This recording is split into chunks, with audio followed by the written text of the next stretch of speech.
خیابون‌های بیرمنگام در سال 1919 میلادی خیلی بی‌رحم‌تر، تاریک‌تر و صد البته کثیف‌تر از اون چیزی بود که توی قاب‌های شیک و اسلو موشن‌های سریال دیدی.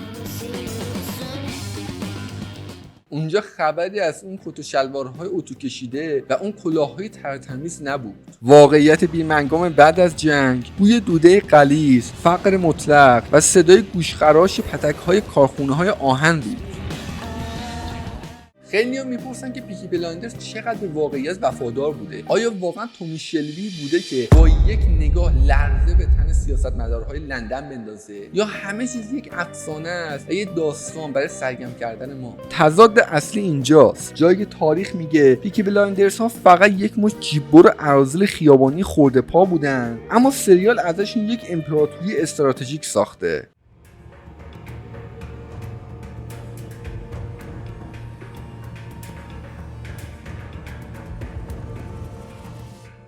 سلام، من محمد مهدی محسن آبادی هستم و امروز قراره که لایه‌های غبار گرفته تاریخ رو کنار بزنیم و توی کانال رادمان تیوی مشخص کنیم که پیکی بلایندرز چقدر به حقیقت وفادار بوده. می‌خوایم ببینیم که پشت پرده اون تیغ‌ها روی لبه کلاه‌ها چی بوده و چطور سینما از دل فقر و سیاهی یک حماسه کاریزماتیک ساخت. پس تا آخر این ویدیو حتما همراه من باش، چون قراره که حسابی توی تاریخ غرق بشیم. داستان این شاهکار از سال 2013 شروع میشه، وقتی که شبکه BBC تصمیم گرفت پروژه رو به دست استیون نایت بسپره که ریشه در خاطرات کودکی و قصه های خانوادگی خودش داشت. استیون نایت فضایی رو خلق کرد که تا پیش از اون در درام‌های جنایی بریتانیا سابقه نداشت. اما پیکی بلایندرز بدون مهره‌های اصلیش هیچ معنایی نداره. در رأس این هرم توماس شلبی رو داریم با بازی خیره کننده کیلیان مورفی. People fucking listen to me. تومی مغز متفکر خانواده است، مردی که در شعله‌های جنگ جهانی اول تمام احساساتش سوخته و حالا فقط یه هدف داره، قدرت. در کنار او آرتور شلبی برادر بزرگتر رو می‌بینیم، مشت آهنین خانواده که با خشم کنترل ناپذیر و وفاداری بی‌حدش مرز بین جنون و شجاعت رو جابجا می‌کنه. You do not fuck with the Peaky fucking blinders. و البته ستون خیمه این خانواده پالیگری یا همون عمه پالی هست، زنی که در نبود مردها در زمان جنگ امپراتوری اداره کرده و حالا وجدان بیدار و خطرناک این دار و دسته محسوب میشه. استیون نایت با این شخصیت ها نه فقط یک خانواده، بلکه یک سیستم بقا رو طراحی کرده که در اون هر فرد وظیفه خاصی برای بالا کشیدن نام شلبی ها داره. پیدا کردن این حقایق لابلای آرشیوهای قدیمی پلیس بریتانیا اصلا کار ساده ای نبود، اما من اینجا هستم تا حقیقت رو بدون سانسور بهتون بگم. اگه از این نوع سبک ویدیوهای مستندگونه و عمیق خوشت میاد، حتما عضو کانال ما شو، چون با سابسکرایب کردن به من انرژی میدی که برم سراغ پرونده‌های پیچیده‌تر و سریال‌های خفن‌تر. پس همین الان اون زنگوله کناری رو بزن که بریم سراغ شوکه کننده ترین بخش داستان.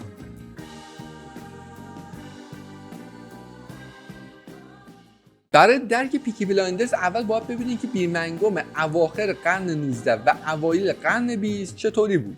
تصور کنید شهری که ریه‌های ساکنینش با دود زغال سنگ پر شده و صدای چکش‌های هیدرولیک لحظه‌ای قطع نمیشه. بیرمنگام اون زمان کارخانه دنیا بود، شهری که به سرعت صنعتی شد اما برای کارگرهاش چیزی جز فقر، بیماری و آلونک‌های چوبی نداشت. در واقع این گروه در پاسخ به همین بی‌عدالتی و گرسنگی شکل گرفت. برخلاف سریال که ماجرا از سال 1919 میلادی شروع میشه، پیکی بلایندرزهای واقعی خیلی قبل‌تر، یعنی از سال 1890 میلادی تو محله‌های فقیری مثل اسمال هیس شروع به خودنمایی کردن.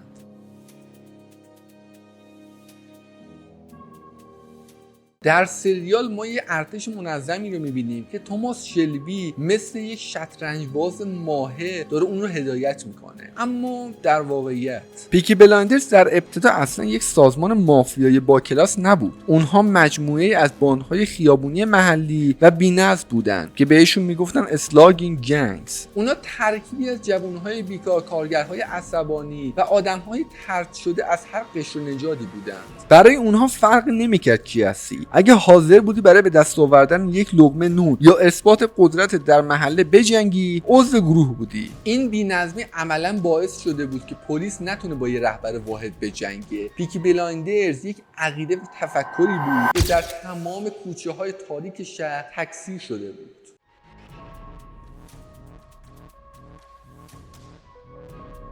یکی از شوکه کننده ترین حقایق تاریخی در مورد این گروه که کمتر تو تحلیل‌ها در موردش اشاره شده، نقش زنان هست. پیکی بلایندرز جزو اولین گروه‌های تبهکاری در جهان بود که ساختار کاملا مردانه شکست و به زنان بها داد. در اون دوران که جامعه بریتانیا به شدت سنتی و زن‌ستیز بود، زنان در پیکی بلایندرز فقط نه به عنوان همراه، بلکه به عنوان عضو فعال حضور داشتند.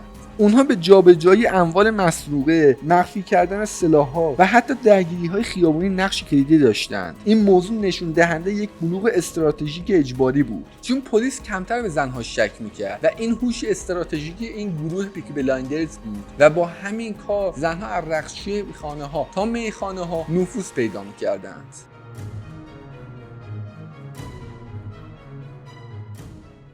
اما بریم در مورد نوع فعالیت پیکی بلایندرز صحبت کنیم. اونا چطور به فعالیت شروع کردند؟ برخلاف سریال که با شرط بندی های اسدوانی بزرگ شروع میکنه، پیکی بلایندرز های واقعی کارشون رو با دزدی های کوچیک از مغازه ها و جیببری شروع کردند.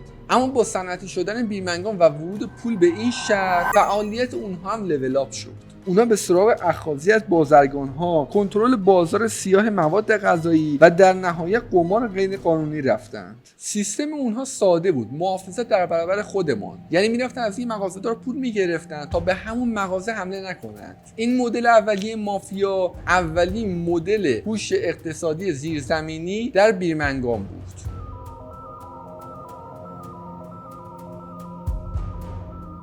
اوضاع معیشتی اون زمان به قدری فجیع بود که پیوستن به پیکی بلایندرز برای یک جوان تنها راه زنده موندن به حساب می اومد. نرخ بیکاری بالا و دستمزدهای ناچیز در کارخانه‌های اسلحه و فولاد باعث شده بود که جرم و جنایت به یک شغل جایگزین تبدیل بشه. در واقع پیکی بلایندرز محصول مستقیم شکست سیستم سرمایه‌داری در دوران پادشاهی بریتانیا بود. اونها نماد طبقه‌ای بودند که جامعه نمیخواست اونها رو ببینه. پس اونها با تیغ و خون خودشون رو به چشم جامعه کشیدن. تا اینجا فهمیدیم که سریال با واقعیت چقدر تفاوت داره. میخوام یه چالشی راه بندازم. اگه فکر می‌کنی که توماس شلبی سریال برات جذاب‌تر هستش، توی کامنت ها بنویس سریال. ولی اگه واقعیت خشن تاریخ برات جذاب‌تر بود، برام کامنت کن تاریخ. در ضمن یادت نره کانالمون رو سابسکرایب کنی و به پاتوق تحلیلی ما اضافه بشی.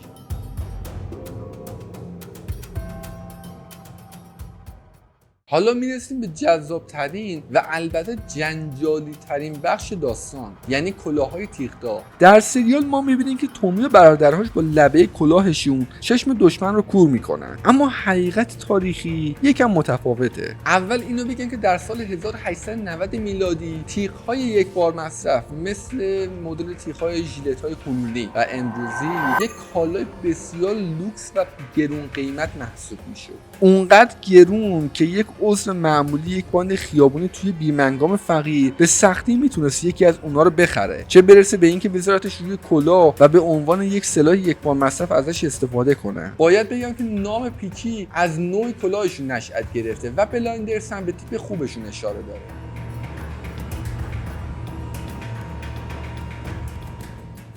شاید براتون سوال بشه چرا این آدم‌های فقیر اینقدر شیک بودن؟ در واقع پیکی بلایندرز اولین پانک‌ها یا هیپسترهای تاریخ بودن. پوشیدن اون کت و شلوارهای چند تکه، شلوارهای دمپاگشاد و دستمال گردن‌های ابریشمی یک دهنکجی بزرگ به قشر ثروتمند لندن بود. اونا می‌خواستن بگن که ما از شما نیستیم، اما از شما خوش‌تیپ‌ترین و قدرت بیشتری هم توی خیابون داریم. باید بگم که این نوع لباس‌ها یک نوع زره روانی برای اونها بود. وقتی یه پیکی بلایندرز توی خیابون با اون تیپ خاصش داشت قدم میزد، همه میفهمیدن که این نه کارگر کارخونه است، نه یه پلیسه، بلکه اون صاحب خیابونه.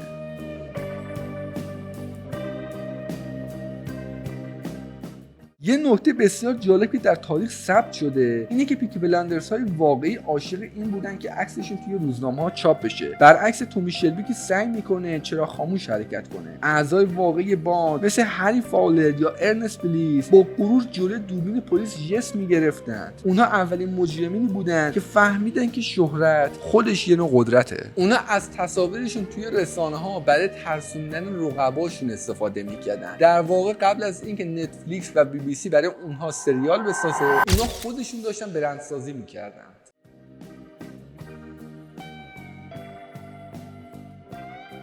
یک حقیقت دیگه‌ای که وجود داره که توی سریال هم کمتر بهش اشاره شده اینه که پیکی بلایندرز های واقعی یک لشکری از بچه‌های ولگرد و یتیم داشتن که به آنها دواچرز یا دیدبان‌ها میگفتن.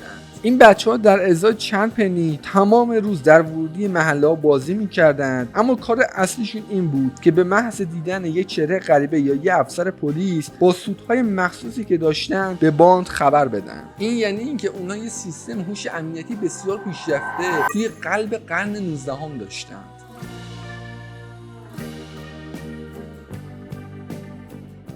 توی سریال میبینیم که قدرت شلبی ها و پیکی بلایندرز داره روز به روز بیشتر میشه، اما خب در واقعیت پایان اونها خیلی قهرمانانه نبود. با شروع قرن 20 و حوالی سال 1910 میلادی یک باند بزرگتر و وحشی‌تر به اسم باند بیرمنگام به رهبری بیلی کیمبر که در فصل اول سریال دیدیمش ظهور کرد. بیلی کیمبر واقعی پیکی بلایندرز ها رو از صحنه حذف کرد، چون اونها بیشتر جوانهای آشوب طلب بودن تا یه سازمان مافیایی. در واقع پیکی بلایندرز های واقعی توسط باندهای سازمان یافته تر اسب‌دوانی که از لندن حمایت می شدن بلعیده شدن. دمتون گرم که تا اینجای ویدیو همراه ما بودید. امیدوارم که تا الان سابسکرایب کرده باشید کانال ما رو. اگه سابسکرایب نکردی حتما سابسکرایب کنید، این ویدیو رو لایک کنید تا به افراد بیشتر این ویدیو نمایش داده بشه و در مورد حقیقت‌های پیکی بلایندرز بیشتر بدونن. حتما لایک و شیر هم انجام بدید و در مورد این ویدیو نظراتتون رو بنویسید که بخش بعدی قرار در مورد خود شخصیت توماس شلبی صحبت کنیم.